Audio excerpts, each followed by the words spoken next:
Sir, जिस तरह से अतीक का कल गोली मार के और उनके भाई की हत्या हो गई, किस तरह से पार्टी का रिएक्शन है पहला? देखिए, मैंने पहले ही कहा था कि अतीक के किसी लड़के की हत्या की जा सकती है, तो वो लड़का मार दिया गया। कोई इनकाउंटर नहीं था, सब फर्जी इनकाउंटर था। और अतीक ने स्वयं सुप्रीम कोर्ट में रिट की थी कि पुलिस की अभिरक्षा में मेरी हत्या की जा सकती है, मुझे सुरक्षा दी जाए। की थी कि नहीं की थी? जी बिल्कुल। और हो गई हत्या। ये जानबूझकर की गई हत्या है। लोकतंत्र के इतिहास में किसी देश में इस तरह से कभी मर्डर नहीं हुआ पुलिस की अभिरक्षा में। 5 बार का एमएलए, 1 बार का एमपी और भाई भी 2 बार का एमएलए, उनको पुलिस की अभिरक्षा में मार दिया जाए, ये क्या है? ये सुनियोजित हत्या है। और कोई भी निष्पक्ष एजेंसी जब जांच करेगी तो इसमें जो 7 पुलिस वाले थे वे भी 120 के मुलजिम होंगे, उससे ऊपर वाले भी 120 के मुलजिम होंगे।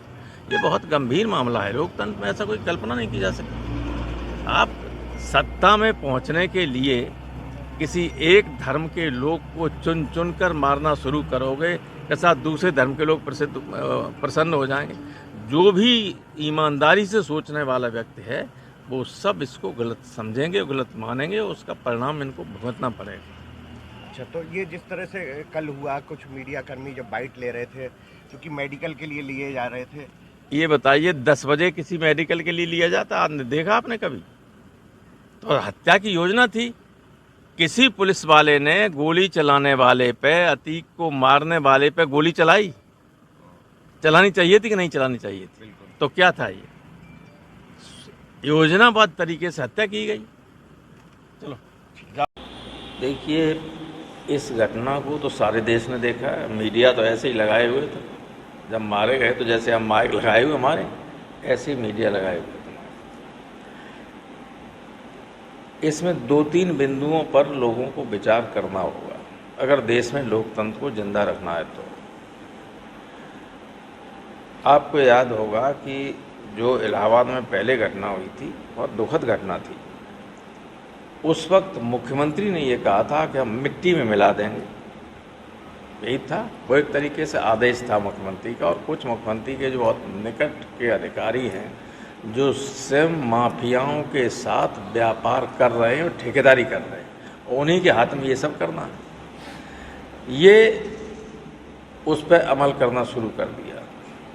अतीक अहमद ने सुप्रीम कोर्ट में याचिका की, आपको याद होगा, कि पुलिस की अभिरक्षा में उनकी हत्या की जा सकती है, इसलिए मेरी सुरक्षा का इंतजाम किया जाए।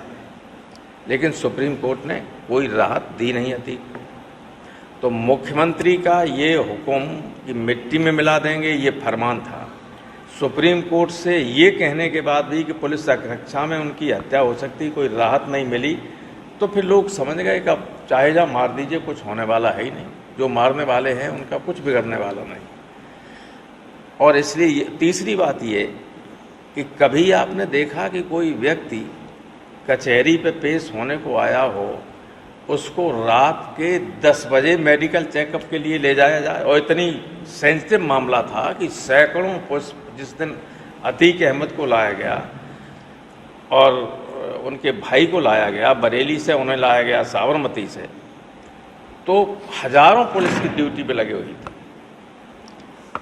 उस व्यक्ति को, उन दोनों व्यक्तियों को हथकड़ी लगी हुई थी। हथकड़ी की डोर किसके हाथ में थी? पुलिस के थी। कहीं भाग भी नहीं सकते, कहीं हाथ नहीं हिला सकते। तो सीधे ये एक कोल्ड ब्लडेड मर्डर है, सुनियोजित तरीके से हत्या की गई है। और जब भी और आज भी अगर जांच करने वाली एजेंसी सही होगी तो बड़े बड़े लोग इसमें फंस जाएंगे। ये लोकतंत्र के खात्मे की तरफ जाने वाला रास्ता है। क्योंकि केवल राजशाही में ऐसा होता था कि राजा जो हुक्म करे वही कानून, वही न्यायपालिका, वही कार्यपालिका और वही विधायिका, वही कानून, वही आदेश, वही सारी चीज़ एक ही आदमी बात है। उसी तरफ जा रहा है देश। तो अगर डेमोक्रेसी को लोगों को बचाना होगा, और ये तो मैं सच कहूँ, मीडिया ट्रायल की वजह से ही मारा गया थी। जितने केस बता रहे हैं, अभी एक केस में सजा हुई है, किसी केस में अतीक अहमद दोष सिद्ध नहीं हुआ, किसी केस में, एक में भी। रोज फर्जी सैकड़ों मुकदमे लोगों के खिलाफ लिखाए जाते कि नहीं लिखाए जाते, लिखाए जा रहे हैं, तो संख्या बढ़ जाती। अतीक अहमद 89 में, 91 में, 93 में इंडिपेंडेंट एमएलए जीते, 96 में या 95 में समाजवादी पार्टी से एमएलए हुए, 14वीं लोकसभा में समाजवादी पार्टी से फूलपुर से एमपी हुए। तो ये तो था नहीं कि साहब गुंडा और बदमाश सब चुनाव जीत जाते।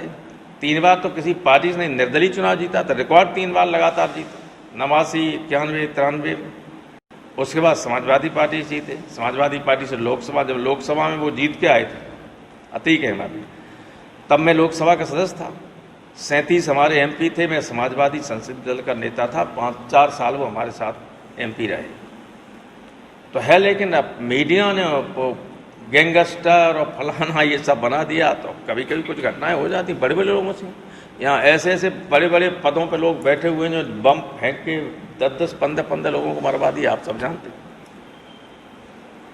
तो कोई नहीं कहता गैंगस्टर कर, चलो ठीक है, अतीक के डिफेंस में मैं कुछ नहीं कह रहा हूँ, लेकिन किसी भी व्यक्ति को भारत का संविधान और कानून पकड़ के मारने की इजाज़त नहीं देता है। अभी तो अतीक के 2 लड़के बंद और हैं जेल में, और 2 पुलिस किसी जिसमें रख दिए जाते हैं, अनाथालय जैसे उसमें रख दिए, सुरक्षा की दृष्टि से कह रहे। 2 पढ़ने वाले लड़के हैं, नाबालिग लड़के हैं, दोनों को वहाँ रख दिया है, 2 जेल में, 4 बच्चे 5 बच्चे थे, 1 मार दिया गया।